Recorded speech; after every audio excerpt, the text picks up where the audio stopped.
So bonus, guest freaking coaching. I have a whole nother teleconference on this. I think it was February of 2012 or something. It was called Recruiting on Purpose. Check that out if you'd like to know more about this. But Tamara West asked me how I engage people before the show to get more to come along, to interact, and not to cancel. You just heard a little bit about that, but this is what I hear a lot from people. Of course, you're going to have cancellations last minute. There's this thing called life, but you can control it a bit by guest coaching. So when people respond to yes, or they call me to RSVP to the invite that I sent them, I give them a quick hello. I'm super excited to meet them. And you can also Facebook message with your voice. Okay. Hi, Jen. I'm so glad you're coming to Amanda's party. I can't wait to meet you. Let me know if you have any questions. Easy. That's it. And then, of course, if they have any questions, keep it short and sweet. Be excited. Okay. And then give them your link so that if they can't come, they have your link to order. You're planting seeds everywhere here. You've probably heard a lot of little seed planting. The people who respond, maybe I send a message to a few weeks before just saying, hey, Jane, I really hope we see you at Amanda's party. I have great things planned and I'm going to spoil you all. Now she's like, wow, well, what do you got planned? So it's just a little extra for her too. Personalizing it using names rather than a group message really makes a difference. I know a lot of people just throw in message all and can't wait to see everybody. Remember all of this. No. Take the time. Take the 10 minutes and personally reach out to everybody. With guest coaching, I see people come into my shows more comfortable. They know what to expect more, okay? And I've even had multiple people say, I was not coming. You made it comfortable for me, Chrissy. Thank you. Or they'll walk through the door, hi, Chrissy, as if they feel like they're already connected with me. And sometimes I'm like, did I already meet this chick? Because you have so many people, but just pretend like you know everybody. Everybody's your friend, but they're comfortable. How wonderful is that feeling? I know more faces too, and I'm able to use their names. It's more relaxed atmosphere from the get-go. So my clients really thank me for the comfortable feeling that they have, and that's number one to me. Like we've been long-term friends, right? This is super important for the first meeting all the way through your client and goddess or Adonis relationship.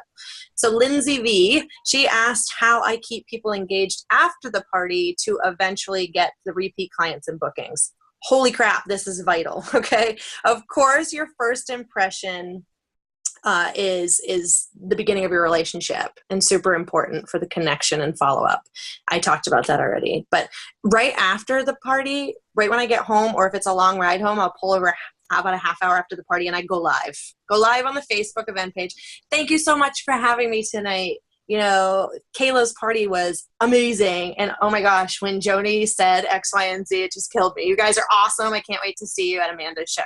Just a quick thank you, use their names and a couple highlights. It's fresh in their minds. They're happy. They're excited. I get lots of little hearts. So it's just a quick thank you and connection. The next day I sit down and write personalized thank you notes to my clients.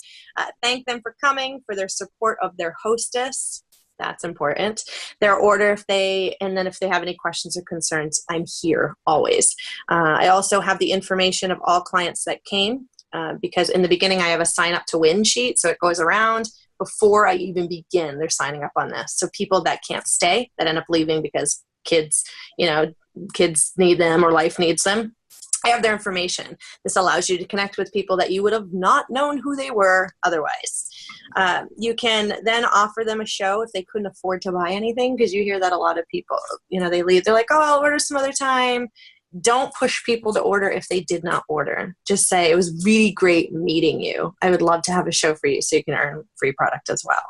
And then they're not embarrassed, because I know a lot of people can get embarrassed, but then they see that our shows are free. How many times have you heard people say, oh, how much does it cost to have a show? It's free. And then I'll give you free stuff. Oh, well, geez. Okay. So there's another booking. And on the wish list that they fill out, I tell them, fill out the wish list and you'll go into another raffle for whatever it is that you want to do. Now you have whether they want to join now, join never, book now, book never, join your mailing list. And then you have the people that might want to book later or join later. So that's when your 2-month follow-up comes in, okay? Which brings me to my follow-up. So I follow up 2 weeks after the show to check in. I make sure all's treating them, all is wonderful, and thank them again. This is not a sales call. This is not a booking call. This is not a recruiting call. It's a thank you call. Then 2 months is the check-in, and I offer them, now you're offering them the booking or joining if they said maybe to a show later. So many people that say maybe or say no to you that night, I know a lot of you forget about them. You can't. So now your 2 months is that follow-up. 6 months is where refills or new products come into play, since we have at least one new product rollout at this point, right? And it's also a great booking incentive or buying incentive for them as well. And then I do the same thing at 1 year. So 2 weeks, 2 months, 6 months, 1 year. I also recommend having some type of mailer that you send at least once a month.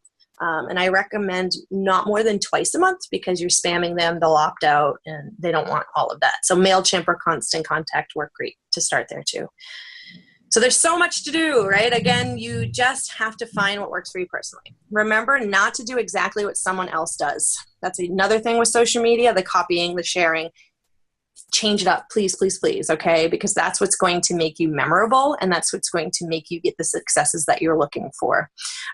Remember also, since different aspects work for different companies, we can kind of pull in their ideas, but then vamp it to what works for you.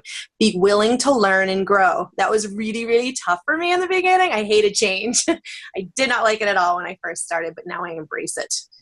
You have to allow yourself to grow and pull in the change. Make the choice to make the change, right? You've heard me say that a few times. You will have exponential growth if you allow yourself to do this.